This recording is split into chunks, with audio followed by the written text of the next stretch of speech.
All right. All right, good afternoon, everybody. This is a big day. So I got Jack Patton with me. Jack is on board. Jack is the first guy that's going to be part of the rebrand, and I'm going to spend a couple minutes here introducing Jack and let him talk for himself. But obviously, all that really matters, whoever I bring on here, is they can produce more wins than losses. Like that's what it comes down to. But I'm very happy. I'm very confident that Jack's on board. So, quick little bio. If I get something wrong, interject here. But I'm pretty confident after our multiple conversations and all the time we spent together that not only are you going to be a good fit, but I got your bio down. So let's see. Jack is going to graduate here from the University of Georgia. This few weeks here, and then the plan is to go to law school and pursue life as whatever that's going to take him. Now, how does sports betting fit in? What's the relevancy to that? So Jack is, and this is why we see eye to eye. Like Jack doesn't think sports betting is the way out, but hell, if it can be a secondary source of income, he wants to explore it. So the amount of money that he has at the moment is certainly not life changing, which is appealing to me because it gives him an opportunity to learn different habits with money management with not a tremendous amount of money to lose to begin with. So that's going to be a good thing. And then secondly, I want to have a different people of different age on here, but with Jack's age and the way sports are, I think frankly that it's better to have people that are younger. The guys that are playing are younger. The game has changed, and sometimes even at my age, I'll say, "Man, why can't the game used to be a little bit different?" And that can just spoil the way that you're looking at the games, and that doesn't help when you're gambling. So being angry or frustrated about the style of the game is not conducive to sports betting. So I do like that Jack is in that age bracket where, yeah, most of the best players that are playing are his age. So that's that. And then third, and probably, I don't want to make you blush or carry on too much, but Jack's sports background is, he flamed out as a high school varsity sports star like most of us, but did play at a pretty high level baseball, basketball, and golf, and is just a sports junkie. So once he went to the University of Georgia, he spent a lot of time working with kids from middle school to high school, individual with basketball. I would say basketball is, your main sport, which is why we're able to connect. And coaching didn't really go the coaching route, more going the business route, going law school, but certainly did some one-on-one training with tons of different kids. And I just have a great feeling. So I think I did a pretty good job. But like I said to begin with, it really doesn't matter unless you can get the games right. And we're not going to put too much pressure on you, but hey, look, at the end of the day, and I said this, and then I'll let you talk here. But the people that are following, and Jack knows, it's not a top-down approach. It's not saying, hey, this is the game I'm betting on, and you should just bet on it. But we are trying to influence people to think a certain way when it comes to gambling. And naturally, we're keeping track of the record. And if you win more than you lose, or you can develop a skill with a certain team or a certain sport or a certain bet, then yeah, we want people to follow that and make some money. So, all right, let me shut up. Why don't you go ahead and tell me and tell everybody, not about yourself, but what kind of games are we looking at? What sports do you like to focus on? Is there any sports you don't like? And then, roughly speaking, how many games do you typically like to bet a day, bet a week? What should the expectations be for everybody? Yeah. First of all, happy to be here, Ryan. Thank you for taking me on here. In terms of focus, I'm still trying to get accustomed to the baseball season and some of the new nuances they have going on there. So I usually only take one, maybe two baseball games per day or per card. One of my main focuses right now is the NBA playoffs and then the soon to be coming up NHL playoffs. I spent a lot of time looking at patterns and analysis throughout the NBA regular season and NHL regular season. I feel like I have a pretty good understanding of how both of those series and both of those playoffs are going to And play out. yeah, I was gonna say, so there's two ways of looking at the beginning of baseball season. If you really plugged in, which you're saying you're not, if you're plugged in before the season starts, you jump on, you get a certain edge. Where it's like, man, maybe a couple pitchers or you got a couple different ideas before Vegas catches up with the lines. But if not, yeah, you got to stay away from it because then it's like, hey, I didn't really do too much homework before the season started, so I'm going to need to see some data before I go. But for you, it's the opposite with hockey and basketball. You're plugged in, you've been betting on the games. What is the thought process when it comes to, and just, before you go on this, I want to let people know Jack's going to spend as much time as he can being here. But the deal that we made is he's going to do a once a month recap. So he'll do one in 2 weeks because he's going to start giving out his picks today. So we'll do one in a couple weeks as far as, monthly, but it'll be a monthly recap. He'll pop one. We'll talk about what his record is, what went right, what went wrong. If he can pop one more, he's certainly welcome, but that's the agreement that we made. But with that being said, because I want you to give people some insight, you'll obviously explain your picks each day, but when it comes to NHL and NBA, I was talking the other day, I love the value of betting series, right? Like if I have a strong opinion, handicapping game one of these games, game two, game three, it's hard and it can spoil what you thought about before the series. Do you agree with that? Or frankly, do you like to go one game at a time? I can see both sides. There will definitely be times that I will be betting a series and I will be putting a decent amount on one specific series because I have a lot of confidence in that outcome. I do like to look at matchups, especially in hockey. There's a lot to do with the goalies and how the goalies tend to perform in playoff environments as well as against the team that they're playing. And so there's a lot of room to bet overs and unders there. And so that's where I gauge a lot of that. I personally don't follow hockey too much to be able to answer this question. I can say basketball; it's a different sport. So when you say you look at the trends and whatnot, is there anything from the regular season NBA that's applicable to the NBA playoffs? Because to me, I would say no. But tell me if I'm missing something. Yeah, well, hot teams tend to stay hot, obviously. You can see that with the Lakers. Lakers came in red hot, and even though Zion ended up getting hurt, they still were able to pull it out on the Pelicans' home floor as well. So I think a lot of that has to do with how the team is playing and how they look coming in. So you're willing to analyze when you say how far back? Like, are we talking a week, 2 weeks, a month? Are you saying the last how many games or so are relevant for me to look at? Well, especially with those teams that are fighting for playoff spots and are going full tilt every day, like the Lakers were, I would say probably about the past 2 weeks or so. There are Yeah. a lot of teams like kind of at the top of the division, like the Celtics, and kind of at the top of the West that kind of cooled off as there wasn't much really to play for. Yeah, I was listening to somebody, I forget now the other day, that mentioned well, the best thing about the play-in tournament is the past 2 weeks have been really intense. So maybe there's some truth to that. Personally, I won't handicap. I was saying it yesterday.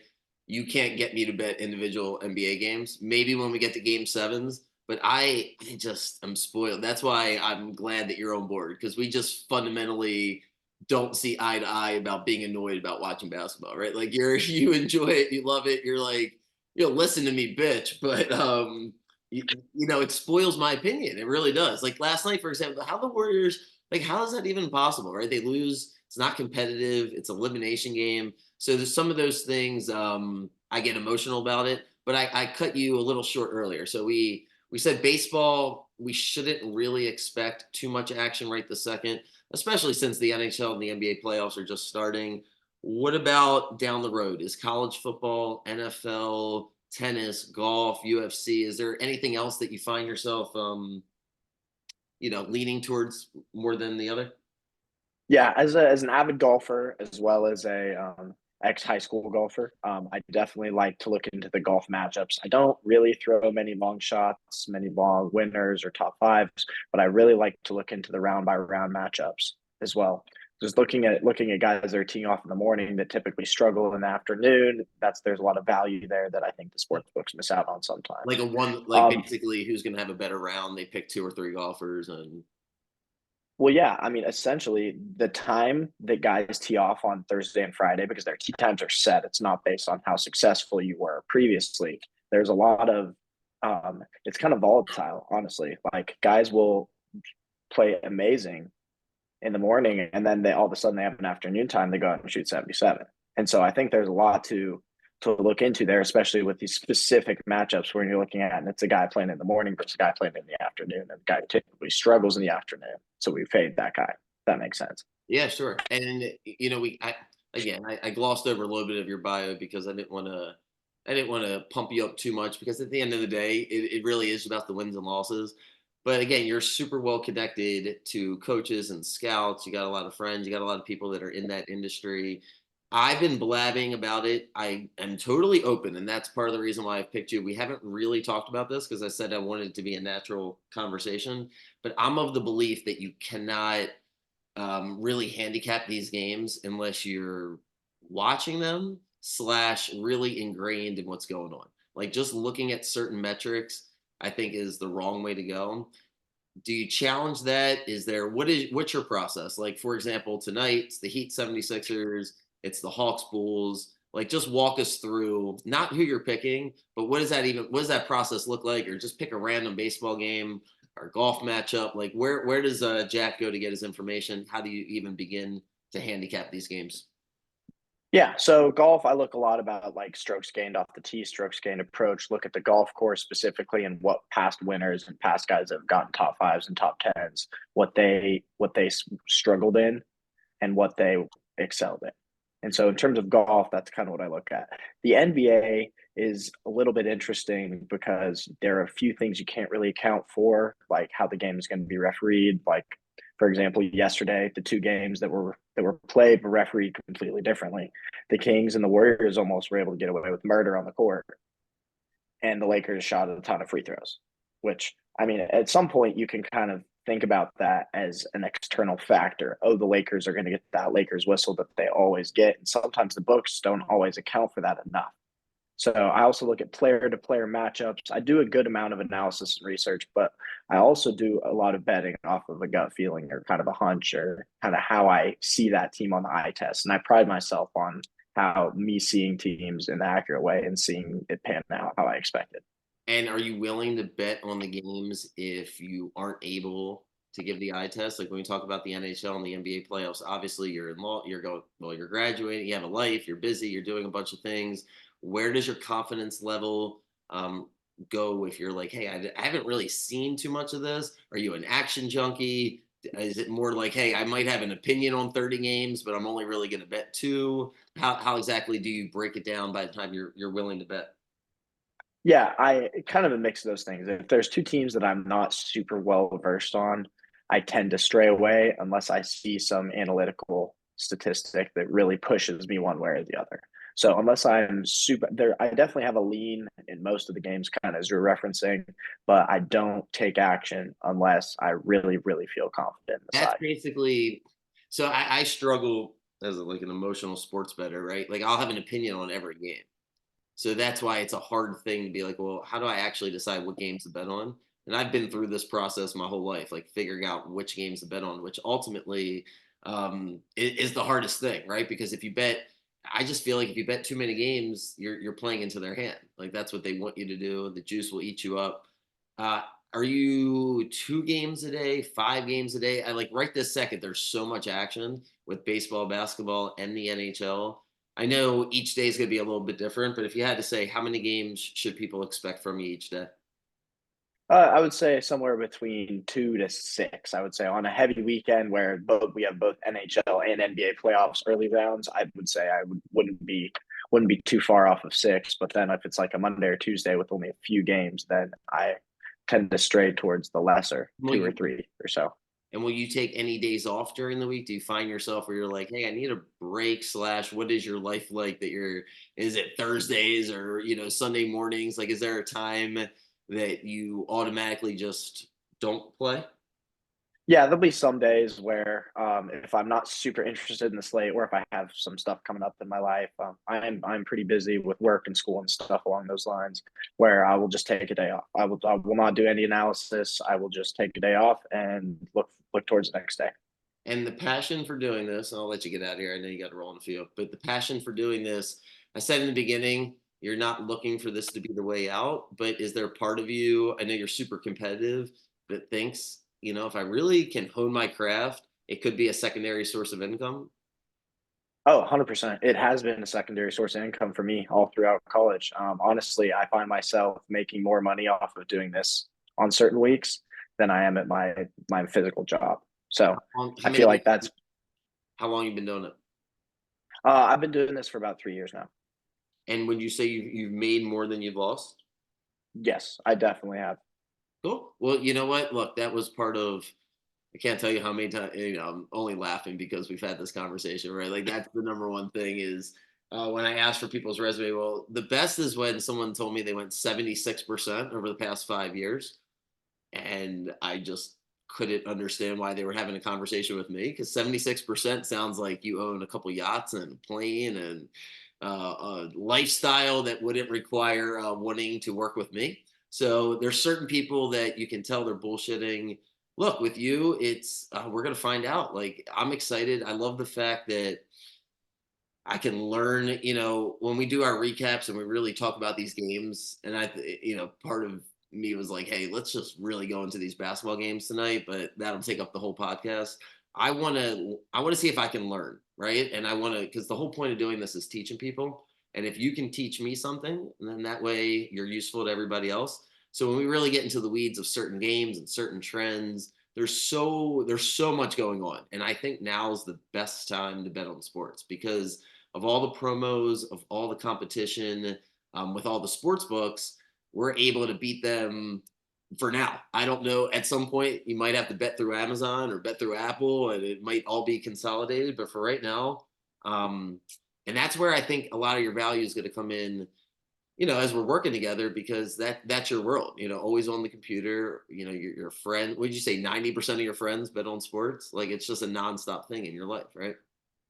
Yeah, yeah, with little less research and a little less integrity, but yes, I would say 90% or close. But yeah, so sometimes, there's going to be trends. There's going to be things that pop up where you're like, hey, Ryan, take a look at this and we'll track it. Doesn't mean we're betting it, but it's like, you know what? Every time this pitcher pitches on the road at 1 o'clock, something happens. And it's like, this has happened 15 times in a row. Maybe we should bet it. So there's going to be a lot of things we'll talk about. You'll come on as often as possible. But yeah, I'm going to let you run. And yeah, so okay, I want to make sure I explain this to everybody 1000% clearly. I will certainly put it in the chat in words, but this is how the rebrand is going to work. Jack is the first person on board. I'm not 1000% sure on who else is coming on board. So, with that being said, Jack's picks will go on the website through August. Just so we're making this transition. Not everybody listens to the podcast, not everybody reads each email. So that's why I keep putting the same thing out there. But once we're through August, the picks will only be on Telegram. So I'm encouraging everybody now, as long as you have a membership, keep your membership. You get the Telegram access for free. That's where Jack's picks are going to go permanently. So for the next couple of months, I'll still put them on the email just for, like I said, some people just don't check the emails and they don't know. But moving forward, Jack's picks will be on there the same way my picks are on there. So Jack's going to type it up, have a little blurb about why he likes the game. We'll put his record there. It is what it is. It'll be black and white the same way I've been doing it. And yeah, that's that. If there's any questions, please contact me. And Jack, did I forget anything? I think I covered everything, right? Nope, excited to be part of the team.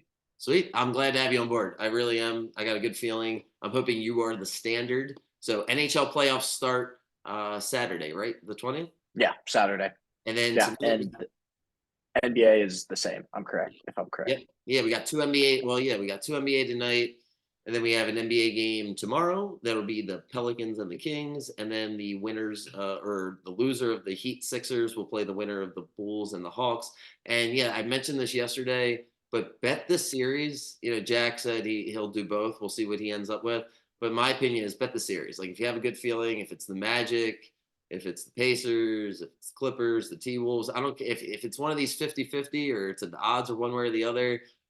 Game ones are weird, especially the very first game of the playoffs. So if you have a good feeling about a team, and then I'll shut up and let you go, Jack. But let's say you love, let's pick a favorite. Let's say you love the Knicks, whoever they end up playing, or the Thunder, the Nuggets over the Lakers. Instead of betting the favorite before the series start, maybe they lose game one. And then all of a sudden you get great odds. So if the Thunder are the 1 seed and they end up playing the Pelicans or the Kings, they might be minus like 3 something, might be even minus 4 something to win the series, right? And then they lose game one, and then it might be minus 120. It could be like an even money at that point. So instead of betting the favorite for game one, watch them lose game one, jump on board, or wait till they're down 2-1. You can always jump on board once you feel like you have a good opinion. So, all right, Jack, have a great day, man. Appreciate having you. I'll see you for sure in a couple weeks, and good luck to everybody today.